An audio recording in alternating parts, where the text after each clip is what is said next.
अल्हम्दुलिल्लाहि रब्बिल आलमीन वस्सलातु वस्सलामु अला सय्यिदिल अंबिया'i मुहम्मदिल मुस्तफ़ा व अला आलिहिल मुज्तबा अम्मा बअदु फ़अऊज़ु बिल्लाहि मिनश शैतानिर रजीम बिस्मिल्लाहिर रहमानिर रहीम व रफ़अना लका ज़िक्रक सदक़ल्लाहुल अज़ीम क़ाल अल्लाहु तआला फ़ी शान हबीबिही मुख़बिरन व आमिरा इन्नल्लाह व मलाइकतहू युसल्लूना अलन नबी या अय्युहल्लज़ीना आमनू सल्लु अलैहि व सल्लिमू तस्लीमा अल्लाहुम्मा सल्लि अला सय्यिदिना व मौलाना मुहम्मदिन व अला आलि सय्यिदिना व मौलाना मुहम्मदिन व बारिक व सल्लिम व सल्लु अलैहि। मोहब्बत व उल्फत के साथ गुंबद खजरा का तसव्वुर करके मेरे साथ मिल के पढ़िए अस्सलातु वस्सलामु अलैका या रसूल अल्लाह, अस्सलातु वस्सलामु अलैका या नबी अल्लाह, अस्सलातु वस्सलामु अलैका या नूर अल्लाह व अला आलिका व अस्हाबिका व अहले बैतिका या मुहम्मदुर रसूलुल्लाह सल्लल्लाहु अलैहि वसल्लम। रब्बुल आलमीन की तौफीक से आशिकाने मुस्तफ़ा सल्लल्लाहु अलैहि वसल्लम की इस खूबसूरत महफिल में अल्लाह ताला ने ज़िंदगी में एक बार फिर हम सबको हाज़िरी का शर्फ बख्शा है। अल्लाह ताला हम सब की हाज़िरी अपनी बारगाह में कबूल फरमाए और ज़िक्र मुस्तफ़ा सल्लल्लाहु अलैहि व आलिहि व अस्हाबिहि व सल्लम सुनना और सुनाना अपनी बारगाह में कबूल फरमाए और इस ज़िक्र पाक के सदक़े में अल्लाह ताला हमें ज़िंदगी में किसी का मोहताज ना फरमाए और मरते हुए अपने प्यारे हबीब का कलमा नसीब फरमाए। और जब कब्र में पहुँचें तो इस ज़िक्र की गूंज हमारे कानों में ऐसी पड़े कि हम कब्र में जब मुस्तफ़ा को देखें तो उनके रुख वद्दुहा को पहचान जाएं। और अल्लाह इस ज़िक्र के सदक़े में क़यामत के दिन हजूर सल्लल्लाहु अलैहि वसल्लम की शफ़ाअत। आया करीमा जो मैंने तिलावत की है ये उन कुरान की आयत में है कि जिस आयत को हर आशिक सुन्नी पढ़ता भी है, समझता भी है और पढ़कर और सुनकर झूमता भी है।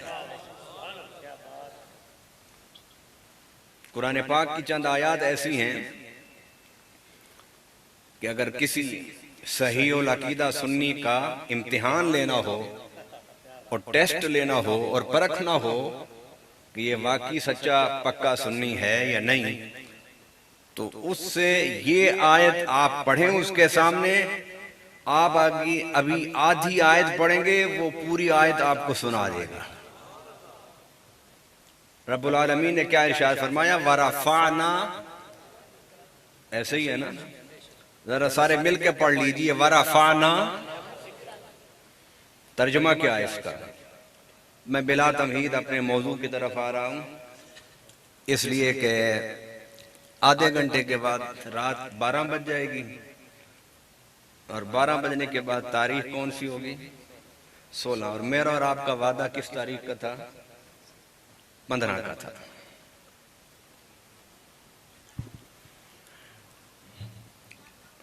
फरमाया वरफ़अना लका ज़िक्रक। वा का माना और, रफ़अना हमने बुलंद कर दिया, लका तेरी खातिर। सुभान अल्लाह, बुलंद आवाज से कहें। जिनको सर्दी लग रही है वो ना कहें, जिनको नहीं सर्दी लग रही वो कह दें।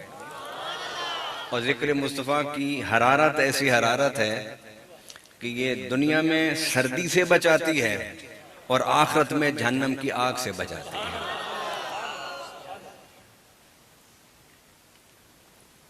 लाका तेरी खातिर, तेरे जिक्र को हमने बुलंद अब सैयदना जिब्राइल अमीन बैठे हुए हैं, अल्लाह का पैगाम लेकर आते हैं और वो कहते हैं इन्ना रब्बी व रब्बुक यकूलु लक। जिब्राइल कहते मेरा रब और मेरे नबी तेरा रब यकूलु लक तुझसे कहता है, तुझसे पूछता है। ये आयत जो मैंने नाजिल की है जिसमें तेरे जिक्र को बुलंद करने की बात की है, कैफा रफा तो जिक्र, मुझे बता तो सही तेरे जिक्र को मैंने कैसे बुलंद किया। ये कौन सवाल करता है? जिब्राइल अमीन अल्लाह का पैगाम लाते हैं, इन्ना रब्बा का वरब इन्ना रब्बी व रब्बु का यकूल लक कैफ रफा तो जिक्र, मेरा रब हबीब तेरा रब। अल्लाह पूछता है इस आयत को पढ़ने के बाद इसकी तफसीर तो बताओ मेरे प्यारे। कैफ रफा तो जिक्र, मैंने कैसे तेरा जिक्र बुलंद किया। तो हदीस आगे है और निसाई की हदीस है। हजूर क्या फरमाते हैं? हजूर फरमाते हैं अल्लाहु आलम। क्या फरमाते हैं? अल्लाहु आलम, अल्लाह जानता है। अब हदीस निसाई की हो और जिसमें हजूर खुद फरमा रहे हो अल्लाह आलम, अल्लाह जानता है, तो फिर यार लोगों को इतराज का मौका नहीं मिलेगा कि हम नहीं कहते थे कि अल्लाह ही जानता है। और अगर हजूर जानते होते तो कभी ये ना इरशाद फरमाते कि अल्लाह हो आलम, अल्लाह जानता है। मतलब क्या कि अल्लाह ही जानता है। नतीजा क्या निकाला कि हजूर खुद फरमा रहे हैं कि अल्लाह जानता है, मतलब मैं नहीं जानता। इस हदीस को भी हदीस से जिब्राइल कहते हैं। इस हदीस को क्या कहते हैं? हदीस से बुलंद आवाज से बोलिए, क्या कहते हैं? हदीस जिब्राइल वो हदीस होती है जिसमें कलाम अल्लाह का होता है। कलाम किसका होता है? अल्लाह का, और रावी रसूलुल्लाह होते हैं। तो ये हदीस कुदसी है। जिब्राइल अल्लाह का कलाम लेकर आए, तो इस मकाम पर जब यार लोग पहुंचते हैं तो कहते हैं कि हमने तुम्हें कहा था ना कि सब कुछ अल्लाह ही जानता है। देखो इस हदीस में हजूर खुद फरमा रहे हैं अल्लाह आलम, अल्लाह ही जानता है। पहले तो मैंने कहा कि ये अल्लाह ही जो तुमने कहा है ये किस चीज का तर्जमा है? सीधा सादा तर्जमा अल्लाह जानता है। क्या तर्जमा है इसका? अल्लाह जानता है। और हजूर सल्लल्लाहु अलैहि वसल्लम ने इस मकाम पर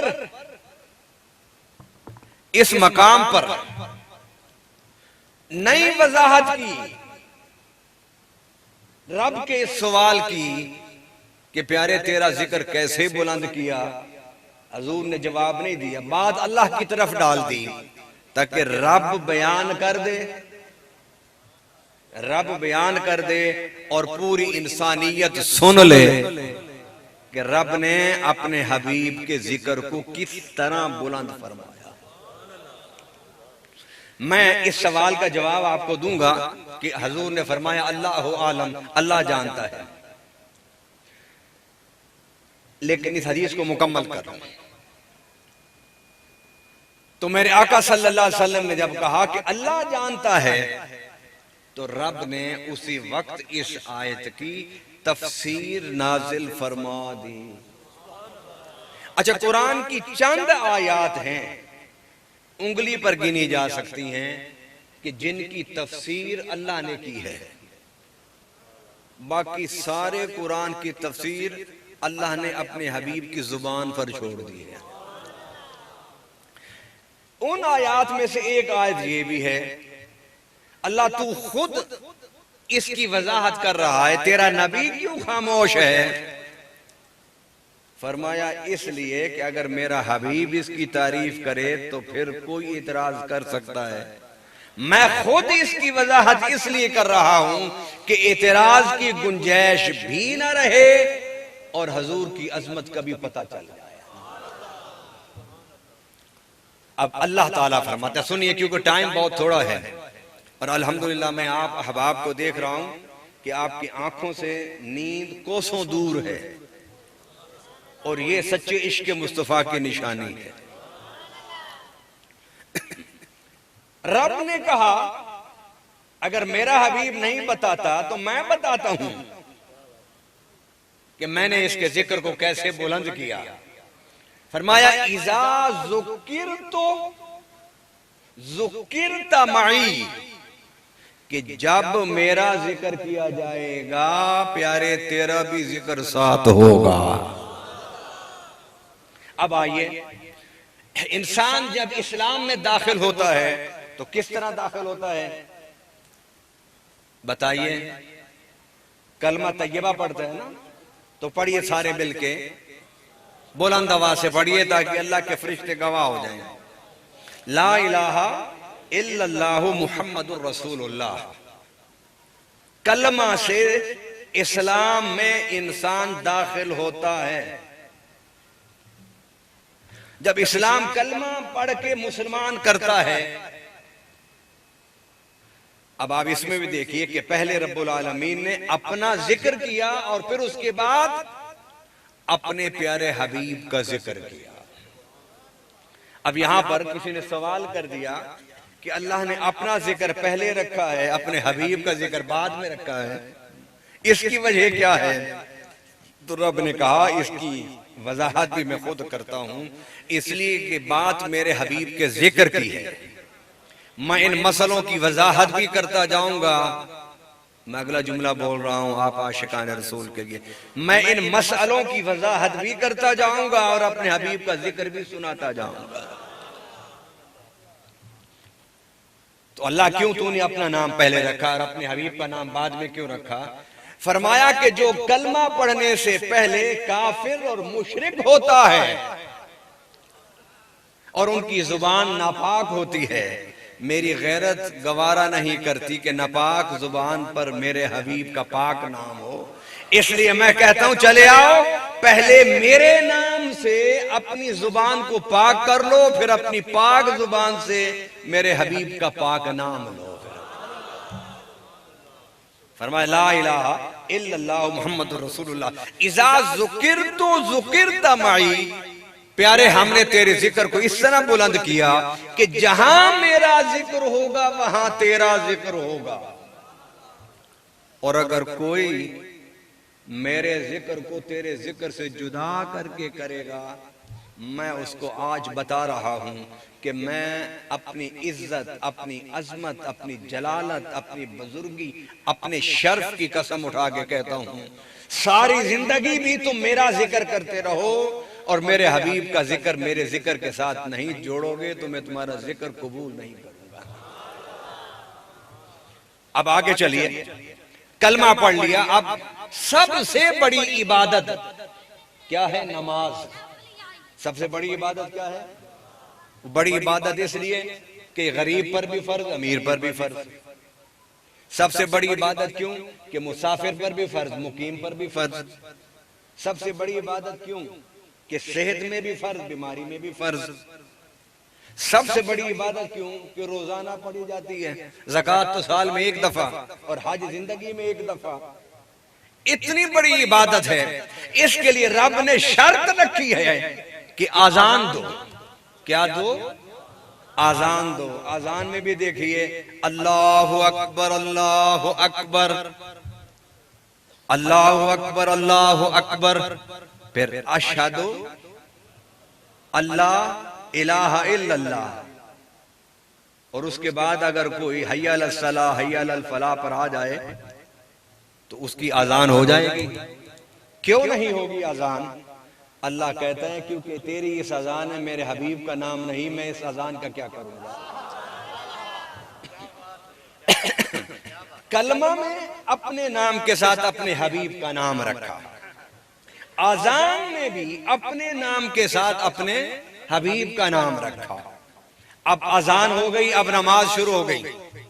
अब नमाज शुरू हुई, अल्लाहु अकबर, अजान हुई, तकबीर तहरीमा पढ़ी, आपने सना पढ़ी, सूरह फातिहा पढ़ी, साथ सूरत मिलाई, रुकू किया, सजदा किया, कादा में बैठ गए। अब अल्लाह कहता है कि सलाम ना फेरना। अल्लाह तेरी तकबीर पढ़ ली, तहलील पढ़ ली, तेरे कुरान पढ़ लिया, तुझे रुकू तेरे सामने कर दिया, सजदा कर दिया, अब कादा बैठा हूं तो सलाम क्यों ना फेरूं? फरमाया सलाम फेरने से पहले अस्सलामु अलैका अय्युहन नबिय्यु पढ़। पहले मेरे हबीब पर सलाम भेज। अल्लाह सलाम भेज लिया, फरमाया थोड़ा सा आगे चल, अल्लाहुम्मा सल्ली अला मुहम्मद व अला आले मुहम्मद। फरमाया कि मेरी इबादत नमाज का आगाज हुआ तकबीर से, सना से। सब कुछ होने के बावजूद रब कहता है ठहर जा, नमाज मेरी अभी पूरी नहीं हुई, पूरी उस वक्त होगी, पहले सलाम भेज मेरे हबीब पर, फिर अदब से बैठ के दरूद पढ़ मेरे हबीब। अब देखिए इतनी बड़ी इबादत है, इस इबादत को भी अल्लाह फरमा रहा है कि मैं कबूल नहीं करूंगा अगर इसमें मेरे हबीब पर दरूद व सलाम नहीं होगा। तो फरमाया इज़ा ज़ुकिरतु ज़ुकिरता माई, जब मेरा जिक्र किया जाएगा साथ तेरा जिक्र किया जाएगा। जब तक मेरे जिक्र के साथ तेरा जिक्र नहीं होगा, मुझे भी अपनी इज्जत की कसम, ना मैं वो जिक्र सुनूंगा ना मैं कबूल करूंगा। अब कुरान पाक में माह रमजान में अगर कोई कुरान की तिलावत करे और सारा कुरान पढ़ दे, और मा काना मुहम्मदुन अबा अहदिन मिन रिजालिकुम वलाकिन रसूलुल्लाह व खातमन नबिय्यीन, अगर ये आयत छोड़ दे, इन्नल्लाह व मलाइकतहु युसल्लूना अलन नबी, ये आयत छोड़ दे, तो क्या उसका खत्म कुरान होगा मुकम्मल? नहीं होगा। अरे सब कुछ तो पढ़ दिया है तुमने, फिर कुरान का खत्म क्यों नहीं मुकम्मल होता? रब कहता है अरे मेरी तौहीद, मेरी शान, मेरी अजमत, मेरी बुजुर्गी, मेरे खल्लाक़े कायनात होने का जिक्र करने के बाद जब तक वो आयतें नहीं पढ़ेगा कि जिस आयत में मैंने अपने हबीब की खत्म नबूवत और वो आयत जिसमें अपने हबीब का दुरूद व सलाम का जिक्र किया है, मैं कुरान की तिलावत भी मुकम्मल नहीं समझूंगा। अब कुरान में अल्लाह का जिक्र है, उसके साथ अल्लाह के हबीब का जिक्र है। फरमाया हमने तेरे जिक्र को बुलंद कर दिया। मैं बड़े अहम नुक्ते की तरफ आपको लेके जाना चाहता हूं, वक्त बहुत थोड़ा है। आप मुझे जिस तरह देख रहे हैं इसी तरह अपने दिलों को रोज़े रसूल की तरफ मुतवज्जे कर लें, ताकि जल्दी जल्दी समझते जाइए और हम आगे बढ़ते जाएं। रही बात कि मैं बगैर आपको समझाए सब कुछ बयान करना चाहूं तो कर सकता हूं, हमारी आदत है, रोज का मामूल है। अब तो 30-35 साल तकरीरें कर करके कुरान की आयात, अहादीस, सब कुछ इतना हिफ्ज है कि सोए हुए भी हम बाद दफा तकरीर करते रहते हैं। लेकिन इसका मकसद ये है कि आपको कुछ समझा के जाना है, आपके ज़हनों में मोहब्बत की बात बिठा के जाना है, आपके झोली में हजूर के इश्क के फूल डाल के जाना है, ताकि ये इन इश्क के मुस्तफा के फूलों की खुशबू आपको कब्र तक महसूस हो। अब फरमाया इज़ा ज़ुकिरतु ज़ुकिरता माई, हमने प्यारे तेरा जिक्र इस तरह बुलंद किया है, जरा देखता जा कि कुरान में अगर मेरा जिक्र है तो साथ तेरा जिक्र है, नमाज में अगर मेरा जिक्र है तो साथ तेरा जिक्र है, अजान में अगर मेरा जिक्र है तो साथ तेरा जिक्र है, और अगर कलमा में मेरा जिक्र है तो तेरा जिक्र है। अब आइए हज। अब आप कहेंगे हज में तो सिर्फ तलबिया होता है, लब्बैक अल्लाहुम्मा लब्बैक, इसमें तो हजूर का कोई नाम नहीं है। अल्लाह अकबर, इश्क वालों ने कोई कमी नहीं छोड़ी। वो कहते हैं अरे अल्लाह के बंदे, तेरा हज कहां से शुरू होता है? इहराम से। कहां से शुरू होता है? इहराम बांध के तलबिया पढ़ता है ना, लब्बैक अल्लाहुम्मा लब्बैक। जरा ये बता कि इहराम रब ने बांधा था या मुस्तफा ने बांधा था? रब ने बांधा था या मुस्तफा ने? रब ने कहा ए मेरे बंदो, मेरा जिक्र उस वक्त तक न करना जब तक मुस्तफा जैसा लिबास न पहन लेना। अरे ये तवाफ किसने किया था? रब ने किया या हम सबके आका ने? हमारे आका ने किया। हम तवाफ करते हुए रब का जिक्र करते हैं, लेकिन तवाफ करना ये अदा किसकी है? ये अदा अदाए मुस्तफा है। अरे सफा मरवा के दरमियान जब सही करते हो तो ये सही करना ये किसकी अदा है? अरे मैं नबी की बात नहीं कर रहा, बल्कि रब ने अपने जिक्र के साथ अपने हबीब के जिक्र को जोड़ा और अपने अंबिया और रसूल के जिक्र के साथ रब ने अपने वलियों का जिक्र जोड़ा है। अब मैं समझाना ये चाहता हूं कि रब का जिक्र कबूल होता है उस वक्त जब मुस्तफा का जिक्र हो, और मुस्तफा का जिक्र कबूल होता है उस वक्त जब औलिया का जिक्र हो। औलिया का जिक्र होगा तो मुस्तफा का जिक्र कबूल होगा। अब ये सफा मरवा के दरमियान ये सही किसने की? हजरत हाजरा रजी अल्लाह ताला अन्हा ने। कभी इधर भागती कभी उधर भागती, पानी की तलाश में पहाड़ी पर चढ़ जाती, हजरत इस्माइल की फिक्र में पहाड़ी से उतर के वादी में आ जाती। अभी 7वां चक्कर ही पूरा नहीं हुआ था कि क्या देखा कि इस्माइल अलैहिस्सलाम की एड़ी से पानी का चश्मा बह रहा है। अल्लाह अकबर। हजरत हाजरा फरमाती हैं मैंने पानी की मुंडेर बनाई और कहा जम जम।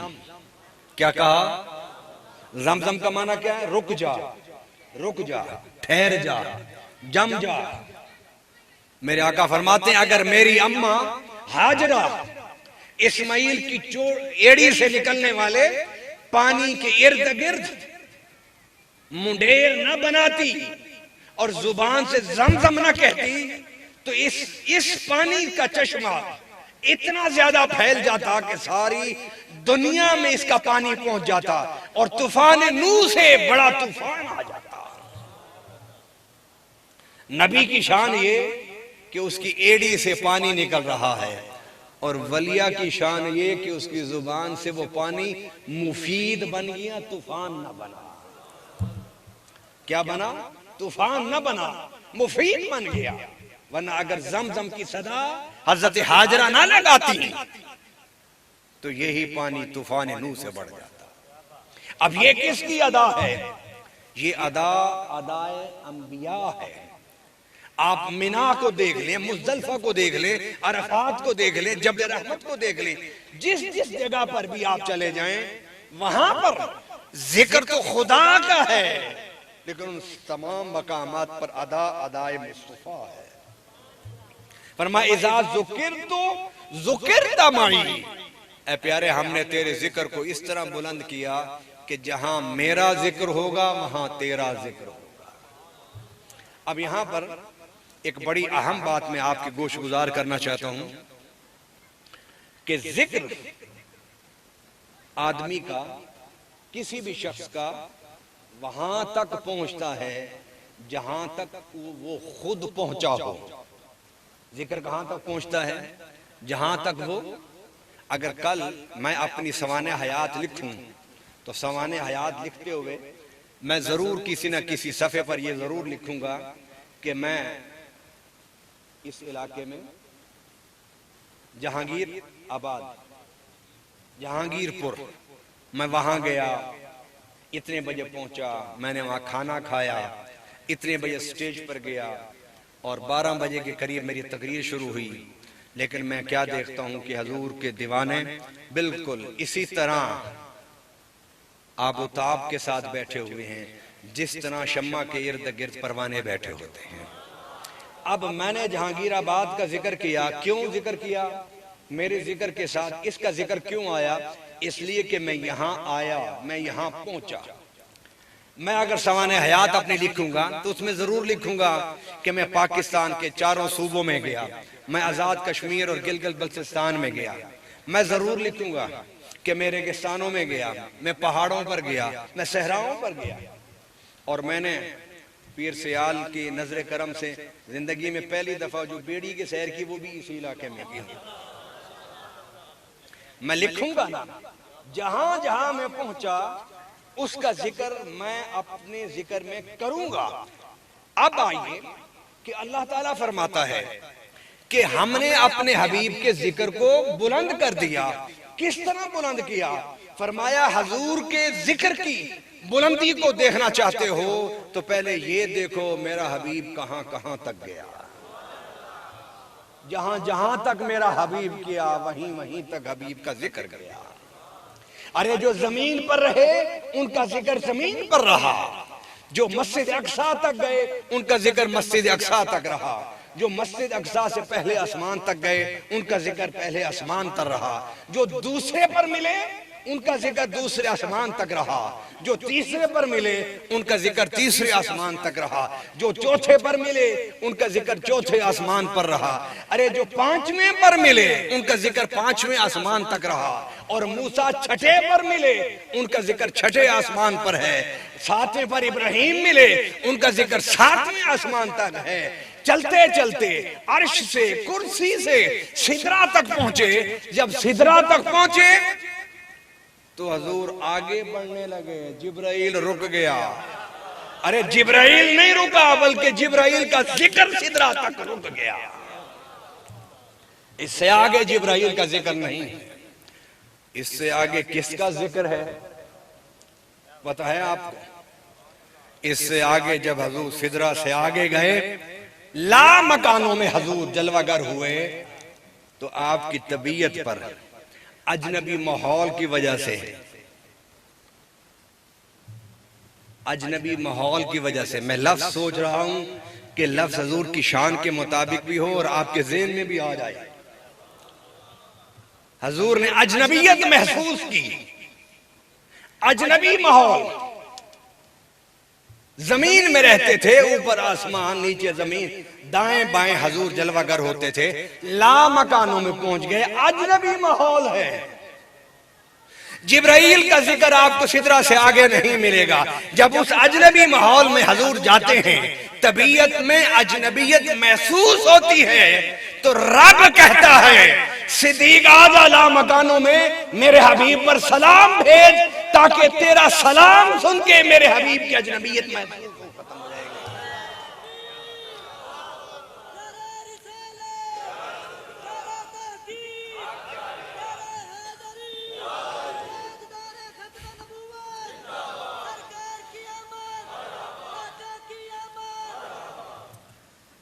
सैयदना सिद्दीक़ अकबर की आवाज में हजूर ने दरूद व सलाम सुना। फरमाया मेरी तबीयत में सुकून आ गया। फरमाया ये तो वही आवाज है जिसे सुनकर गारे सौर में मुझे सुकून मिला था। और इस सिद्दीक से इतना प्यार कि हजूर जब कब्र अनवर में गए तो फरमाया सबसे पहले अबू बकर को मेरे पास भेजना, क्योंकि जब ये आता है तो मुझे सुकून होता है। और किस तरह सैयदना सिद्दीक़ अकबर के जब विसाल हुआ तो आपने क्या फरमाया? फरमाया मुझे गुस्ल देना, मुझे कफन देना, मेरा जनाजा पढ़ना और मेरी चारपाई लाकर हजूर के रोज़ा मुबारक के दरवाजे के सामने रख देना। खोलना ना दरवाजा, सिर्फ अर्ज कर देना कि हजूर आपका यारे गार आया है। अगर अंदर से आवाज आ जाए तो मुझे अंदर ले जाना रोजा के, नहीं तो मुझे जन्नतुल बकी में दफन कर देना। हजूर सल्लल्लाहु अलैहि वसल्लम के जब दरवाजे के सामने यारे गार की मैयत रखी गई, अर्ज की हजूर यारे गार आया है। हदीस पाक में आता है कि दरवाजा खुद खुदा, नहीं समझ आई? दरवाजा खुद खुला, खुद नहीं खुला बल्कि मेरे आका ने कब्र से इशारा फरमाया खुल जा दरवाजे। और याद रखिए इस लम्हों में हजूर का जिक्र सुनने वालों इस यकीन के साथ जाना कि क़यामत के दिन जब हजूर हमें देखेंगे तो जन्नत के दरवाजे को इशारा फरमाते जाएंगे, दरवाजा खुलता जाएगा, हम चले जाते जाएंगे, हम दाखिल होते जाएंगे। दरवाजा खुल गया और हजूर ने क्या फरमाया? कब्र अनवर से आवाज आई, उदखुलुल हबीब इलल हबीब, अरे देर क्यों करते हो, मुहिब को महबूब से मिला दो, मुहिब को महबूब से मिला दो। हजूर ये बता गए कि मेरे सिद्दीक का नाम लेने से पहले मैं अपने सुनियों को एक अकीदत और मोहब्बत का एक फूल देना चाहता हूँ। हजूर ने कब्र अनवर से आवाज देके सिद्दीक को अंदर जब बुलाया तो इससे सिद्दीक अकबर की अजमत शान वाज़े होती है। मगर इसके साथ साथ हजूर सल्लल्लाहु अलैहि वसल्लम ने कब्र अनवर से आवाज देके सिद्दीक अकबर की अजमतों को बयान करने वालों को समझा दिया कि सिद्दीक भी उसी से राजी होगा जिसका ये अकीदा हो कि हजूर कब्र में जिंदा भी हैं, सुनते भी हैं, जो चाहते हैं वो करते भी हैं। सदाकत सिद्दीक के नारे में ये अकीदा मौजूद है। और अगर सिद्दीक अकबर रज़ी अल्लाह ताला अन्हु का अकीदा ये होता कि हजूर तो कब्र में जिंदा नहीं है, हजूर तो सुनते नहीं, नौजुबिल्लाह, हजूर कुछ कर नहीं सकते, तो सिद्दीक अकबर ये वसीयत ही ना फरमाते कि मुझे गुस्ल दे के, कफन दे के, मेरा जनाजा पढ़ के मुझे हजूर के दर अक़दस के सामने रख देना और दर अक़दस के सामने जब रखना अर्ज कर देना कि हजूर आपका यारे गार आया है। गोया सिद्दीक अकबर अपनी वसीयत में सदाकत सिद्दीक का नारा लगाने वालों को ये बात समझा गए कि सिद्दीक का ये अकीदा है कि हजूर जानते भी हैं, सुनते भी हैं, जो चाहे वो फरमाते भी। तो फिर हजूर सल्लल्लाहु अलैहि वसल्लम के रोज़ा अनवर में जहां हजूर का सीना मुबारक है वहां सैयदना सिद्दीक अकबर का सरे अक़दस है। सहाबा ने कहा कि इनको थोड़ा सा नीचे रखें, इसलिए कि हजूर के सर के बराबर सर नहीं होना चाहिए, क्योंकि ये बराबरी है। अरे सदाकत सिद्दीक के नारे में ये भी की बराबरी ना करना, इसलिए कि सिद्दीक कह गए थे कि जहां हजूर का सीना हो वहां से अबू बकर का सर हो, ताकि लोगों को पता चले कि ये बुलंद जो जात है ये आका की है और ये थोड़ी सी जो पस्त लेटा हुआ है ये सिद्दीक अकबर गुलाम है।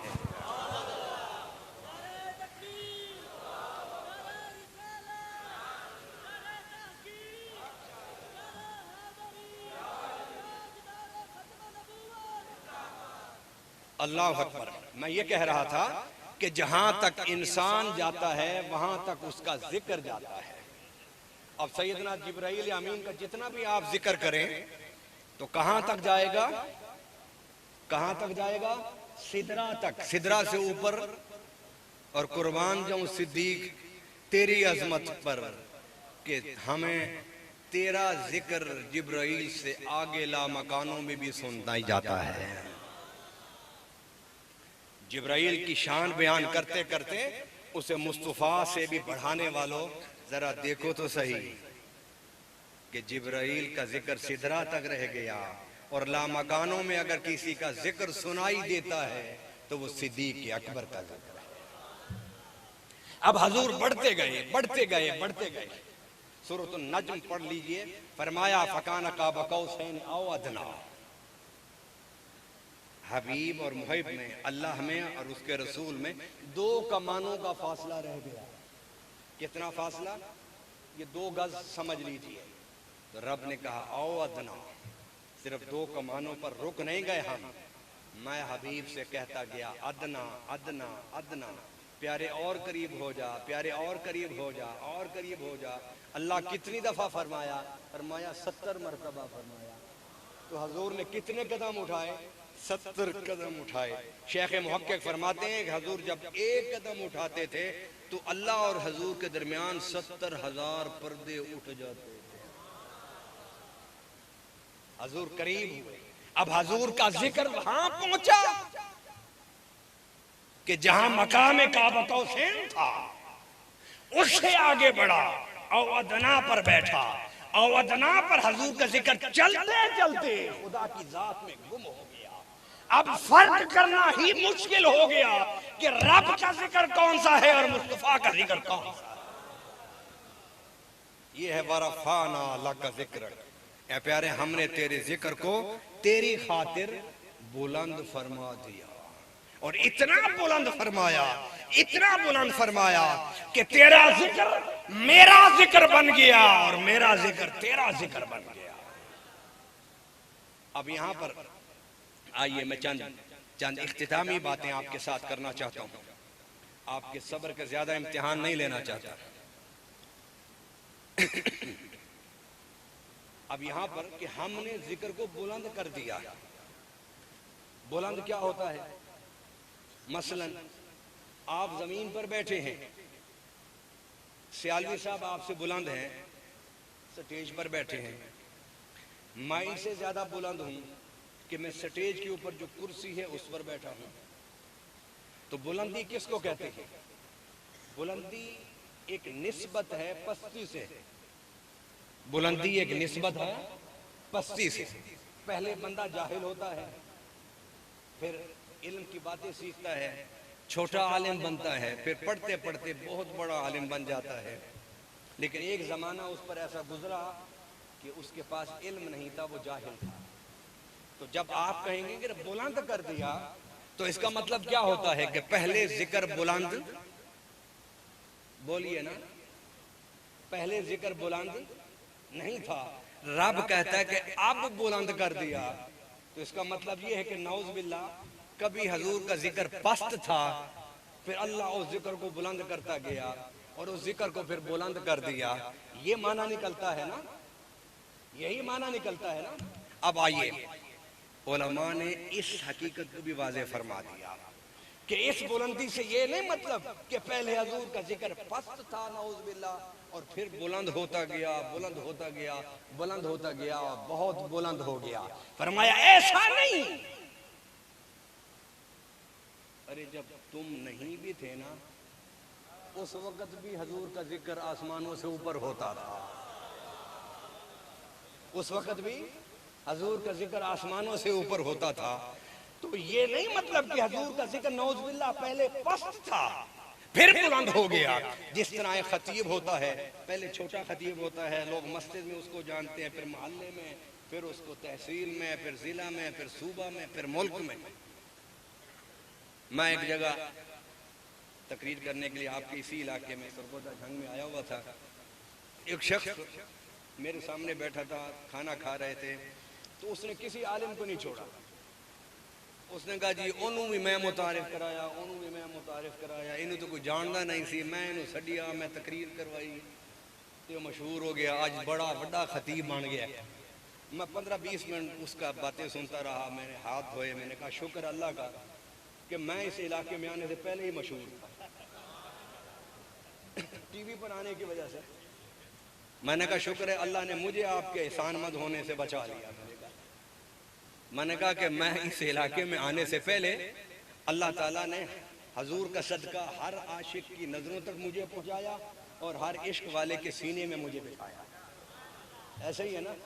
मैं उन लोगों से मैं हाथ जोड़ के कहता हूँ, इहानत ना किया कीजिए उलमा की, इससे इज्तिनाब किया करें। हजूर के सना खानों का अदब कीजिए। वो इसलिए कि हजूर ने फरमाया है, मन ज़ारा आलिमन फ़कअन्नमा ज़ारानी, जिसने मेरे उम्मत के आलिम को देखा उसने मुझ मोहम्मद को देखा। बाकी वो उसमें कोई कमी है, कोताही है, तो खुद अल्लाह को जवाब देगा। लेकिन आपके ऊपर यही फर्ज है कि आप उसका एहतराम करें। हजूर के सना खानों का एहतराम इसलिए ना करो कि इनकी 2 आंखें हैं, 1 नाक है, 2 बाजू हैं, 2 हाथ हैं। इसलिए करो कि ये वो हैं, उस कबीला से इनका ताल्लुक है, उस बिरादरी से उसका ताल्लुक है कि जिनके सरखैल हजरत हसन बिन साबित थे। और हजरत हसन बिन साबित मिंबर रसूल पर बैठते थे, हजूर सहाबा समेत नीचे बैठ के उनसे अपनी नात सुना करते थे। मैं यहाँ पर एक बात आपको समझाता जाऊँ। हजरत मियाँ शेर मोहम्मद शरफपुरी रहमतुल्लाह अलैह, जानते हैं आप लोग, शरफपुर शरीफ के बहुत बड़े बुजुर्ग थे, मादरजाद वली थे। आज नक्शबंदी सिलसिला में वो बड़ी उनकी हैसियत है आज पाकिस्तान में। एक दफा उनके पास एक शख्स आया, उसने आकर कहा कि जनाब मैं सैयद हूं, मैं आले रसूल।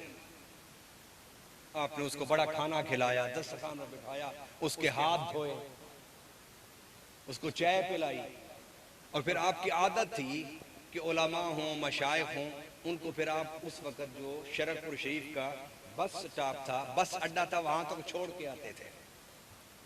उस सैयद को आपने खाना खिलाया, खाना खिलाने के बाद उसको लेकर चल पड़े। तो अड्डे से पहले थोड़ा सा आपने उससे हाथ मिलाया, कहने सानू फिर इजाजत दो, असी वापस जाइए, तुसी अगे जाओ, और सलाम करके वापस आ गए। मुरीदों ने कहा, हजरत आप हर मेहमान को अड्डे तक पहुंचा के आते हैं, इसको अड्डे से पहले क्यों छोड़ दिया आपने? फरमाया जब ये अड्डे से उतरा था ना, इसने कहा कि मियाँ साहब से मैं कैसे नजराना और कैसे इज्जत वसूल करूं, तो इसे सोचा था कि मैं जाके कहूंगा कि मैं सैयद हूं। फरमाया उन्हें इत्थे खड़े होके सोचा सी कि मैं सैयद हाँ, बस मैं इस वास्ते उन्होंने इत्थे ही छोड़ के वापस चला गया। निस्बत की बात है ना। हज़रत पीर जमात अली शाह रहमतुल्लाह अलैह आपके बारे में है कि आप मदीना शरीफ में जा रहे थे तो मुरीद आगे थे, तो मुरीदों की आदत होती है थोड़ा सा इज्जत एहतराम में गुलूब करना, मुबालगा करना। आगे जा रहे थे तो आगे एक कुत्ता लेटा हुआ था, बड़ा उन्होंने शोर मचाया, कुत्ते ने परवाह ही ना की, ना शोर सुना, ना उसने जमात अली शाह की वजाहत को देखा। अरे वो क्या शोर सुनता और क्या जमात अली शाह की वजाहत को देखता। उसने कहा कि अगर ये वली है तो मैं भी तो कुछ हूं ना, ये अगर अल्लाह का वली है, हजूर का आशिक है, तो मैं हजूर के दर पर बैठने वाला कुत्ता हूं।